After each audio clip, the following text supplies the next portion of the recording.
Okay. Now we want to talk about quinine, quinidine, and mefloquine.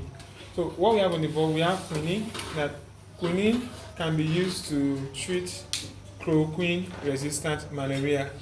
Chloroquine-resistant malaria, although it's not a first-line drug nowadays, but quinine can be used to treat chloroquine-resistant malaria.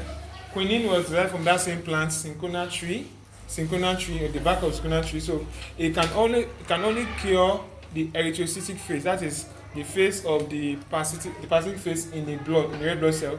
The MOA is similar to that of chloroquine. So what do? They prevent the conversion of M to non-toxic metabolite.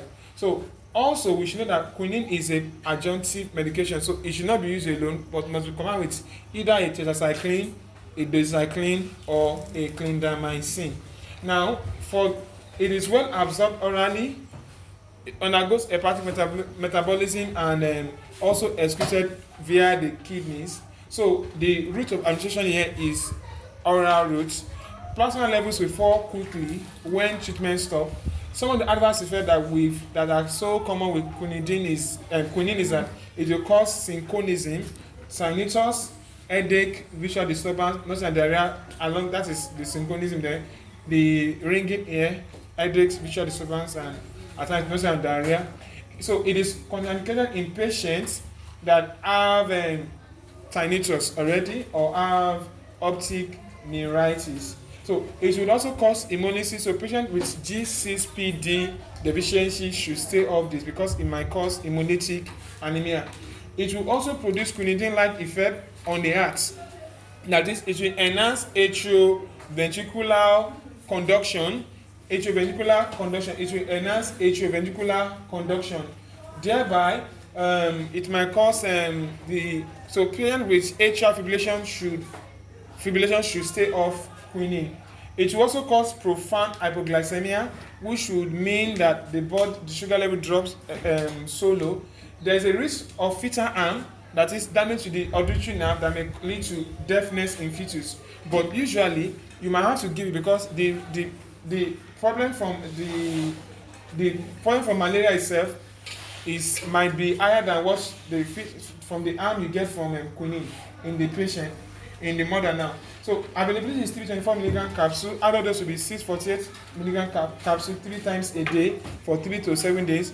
Pediatrics will be 10 mg per kg TDS for 3 to 7 days. Then we also, in some countries, the quinine is available in ampoules, 7 mg ampoules in 2 meals, like that. So the other drugs we talked about is quinidine gluconate here. Now, quinidine gluconate is the only FDA-approved drug for parenteral therapy of malaria in the United States of America. It's the treatment of choice for severe malaria in the USA. It has similar MOA to quinine. So it does the same thing as quinine. Adverse effects similar to quinine. It's also a D-isomer, dextroisomer of quinine. Regimen for adults and children. Loading dose will be 10 mg per kg over 1 to 2 hours, followed by a continuous infusion of 0.02 mg per kg per minute. So you can combine that. If the person weighs 70 kg, that will be 70 times 0.02, right, per minute. So you take it to times 60 to get your per hour. Do you get it? So if you want to get for 0.02 times 70 kg times 60 to get per hour there for at least 24 hours. So this is followed by, once you give your quinidine by IV, you follow it up by oral quinine. Once the patient is able to take it, then this must also be combined with tetracyclines or clindamycin.